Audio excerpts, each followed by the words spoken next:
we're folding the Shuki Kato dragon, and we're going to start with step 1, which is 2 value folds diagonally.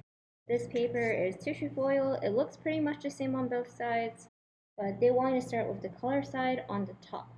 So I'm going to make this my color side. Take this corner and make it go to the other end. Whenever you're making your value folds, those corners align, then lightly press against the center. Work on your corners. Okay, that gets us done with our first fold. Open it back up and do a diagonal valley the other way. Always take your time with the first few folds because they're basically the backbone of everything else. And then make sure your creases, as always, are nice and sharp. The next step is flipping this over. Now we're on the back side of paper and we're going to do our horizontal and vertical folds. Now for step 3, we're still on the back side and we're going to bisect these angles by making a cut. We take this and then fold it to the central diagonal line. That's the corner that we want to be super pointy, and then we're going to do the same on the other side. We're going to take this apart and do the same for the opposite corner. If we did this precisely, this should be the same distance as that part over there. This line intersects with the edge. We're folding a horizontal like this, still on the back side and still a value fold. That's one fold over here, and now we need a fold over here.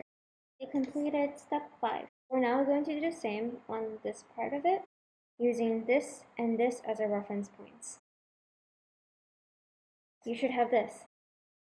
So we're going to flip over the paper again. We're taking a diagonal and making it go like that. We're going to do the same on the opposite corner once again.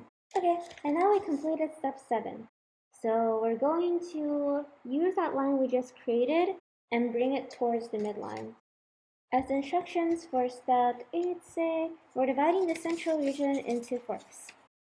So let's also temporarily reverse this and bring this edge towards the center. We're moving on to step 9, and we have an intersection again. We are referencing this. The first time there's like this weird non-center diagonal touching another line. We're folding our valley here. When you fold these, you don't have to make sure that this is parallel with that. It's easier to see whether or not this crease over here aligns with this crease over here. See that we didn't crease all the way from this edge to this edge. We only creased from the reference point to the far edge. Take that point. Let's bring it up like that. This edge intersects over here. Then fold everything so that everything lines up here, here, here. We're finally done with step 9, and we finally get to turn the paper over again. Yay! The next part is dividing the central region, which currently has 4 creases like this, into 8s. To do that, we're going to reverse even more folds. Let's take this outer one and align it with the adjacent diagonal. As long as you make sure this crease lines up with this crease, it's pretty much going to be precise enough. Then we crease over here. Whoa, that's one down. Now let's take the next. This towards here. And then crease just like that. So one side is done. Now let's take the other side. Push up the far end crease. Take it to the nearby diagonal crease. Make the center creases align. Then the next one. This we bring to the center. We're finally done with that. And we're going to flip over yet again. We are on step 11. Pleat inwards on existing creases. Cool. You should have this. We're on page 2 now. They wanted us to take this and collapse it just like you would your square base. So one fold like this, one fold like that, and then just push. That brings us to here. This is the start of step 13. Now we can take the top portion and fold it down like that. Take the top again, fold it to the line we just created. So that completes step 14. Now we do an open sync of all the central layers. And what they mean by that is that we do 2 syncs. Listen to the part over here because we need access to the paper. And where we push down is first on the big outer square. As you can see here, we have the horizontal, vertical, diagonals. We're just going to use those existing lines to further collapse it. Now, the tricky part is that we really need that center square to be pointing upwards instead. So take your finger, put it inside, and bring that central one upwards like this. This is like the hardest step in the whole model, so once you get past it, congratulations. You downward sync the bigger square, and then put your finger underneath and poke up the smaller square. The result is that you have these little 2 nubs. These nubs will help form the feet. If you don't have it, it just won't be able to separate, which is really awkward. Now we're at the start of step 17. They want you to move this flap towards the right side, this flap behind to the left side. That gives you access to this nice blank slate in which we are going to do our favorite fold, the petal fold. To make a petal fold, we have this existing horizontal. We are going to create a mountain fold here and here.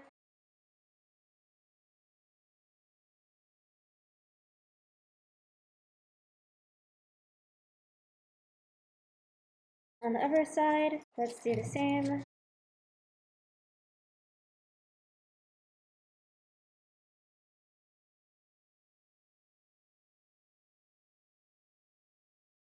And it looks like we're syncing 4 parts. There's like this triangle, magical triangle. We're on this side. We're also going to open up another magical triangle. Push that inwards. On the other side, let's do the same. This part over here needs to be folded towards the center line because we're going to make a squash fold.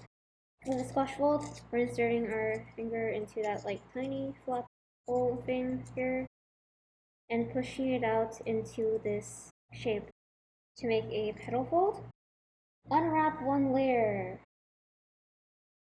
That sounds terrible. Okay, well when they say that, they usually mean take this part and reverse it outwards. We just make a square. In summary, for the unwrap 1 layer step, take everything that is on the back side or the non-color side of your paper and just pull it away. Then focus on making the small square, and then you push down everything else, and then it's fine. So now you do a petal fold again. This is step 39. We take that to the top, and then we align things like there's a bird, like a snake bird. Now we're on step 41, and step 41 just wants us to go down. We have this. Now we're folding 1 layer to the right side, and doing the same on the back side. I think it's a stubby leg mode.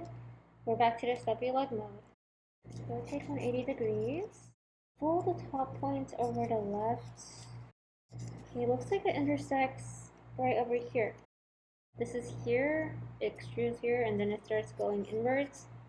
You just go downwards here. You're making a 90-degree angle with that internal part. I'm going to do on both sides starting from now. We're taking that part down as well. Yeah, because these will be the wings, obviously. Now they take this upwards, forming a 90-degree angle over here. And then we do the same on the other side. Right, and you know the model can be called at least intermediate level when it has a step called Unsync the Layers. For our unsync, we have that triangle tucked in right there. And we want to be super careful about not ripping the paper. because it's very likely to happen in unsync step. So all you see that I'm doing, it looks really terrible, but I'm just like pushing the paper back upwards. It's hidden inside, and now it's no longer hidden. And it actually comes to a really neat point. Cool. We're gonna do this 3 more times. Let's unsync this part. Okay, that's one side. Now we're doing the same on this side. It looks like it's a little bit rougher towards the front side of the dragon, and the sync towards the tail end is way easier to do. Once again, we're opening up like that, and then very carefully pushing all the paper out. I have no idea how you would try to do this with Kami because you're going to wrinkle the paper so much. But with tissue foil, like from our sponsor Origami Shop, it's like those folds and wrinkles never existed. Yay! That finishes page 4. And since we were working on both sides, we also finished step 49. Let's look at step 50. Step 50 says, reverse the fold's top points out to the sides. What they mean is take down the head and the tail. Doing this, and just pushing like that. Trying to make things horizontal. There, then the tail side. Yep. Okay, sync the edges as far as possible. Step 51. They're talking about the legs. For your sync, you want to look at step 52 and erase this to show you what's going on. We have our mountain fold down the center already, and now we're just going to create those new weird mountain folds from here to here and here to here. We have these folds done. Now there are ones that are diagonally, and it looks like they are valley folds like that, valley fold like that, and yup, there is a horizontal fold too, right over there. And according to them, this should enable us to push like that. We have tiny thin feet now. You have this. This is the start of 53. We want to reverse fold. So basically we're thinning down the feet now so it doesn't have huge toes. And then you want to reverse fold again because they want to make sure that you don't have huge heels.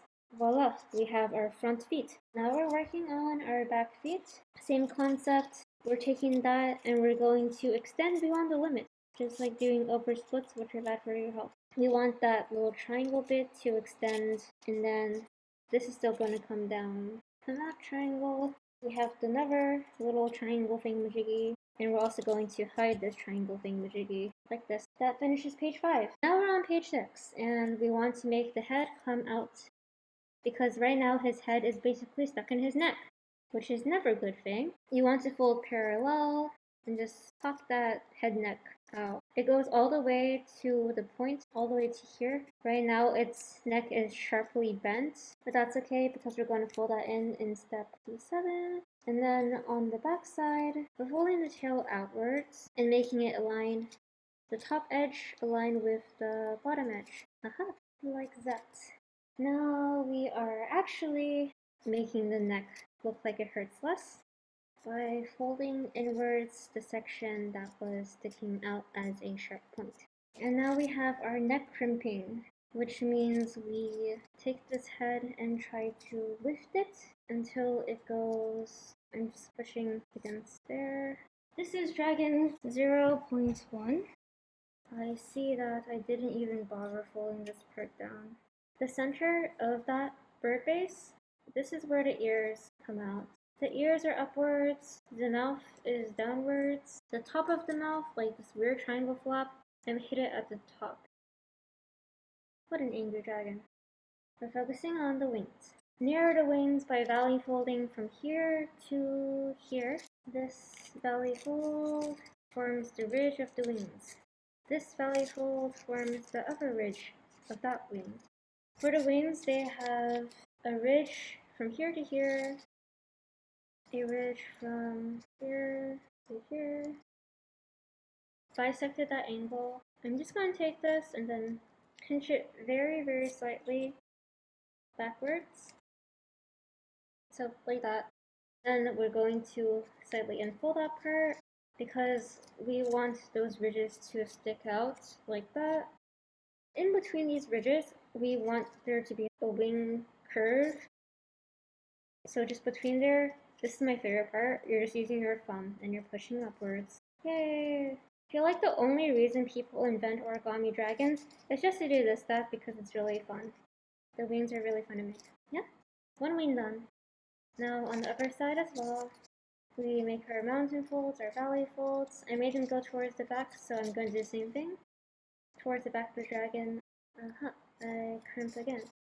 Oh yeah, that was angle bisector one. Haha, angle bisector. Okay, so we're there again, and I'm going to fold the edge again, then use my thumb and push everything in. I have wings on both sides. That finishes step 60. For the tail, we can just go like blah. Literally just swish it around until you kind of like how it looks. They can stand. Yay! It's done! Thank you very much for watching the stream, if you did. There were a few painful moments around step 18, but we finished the dragons. Yay!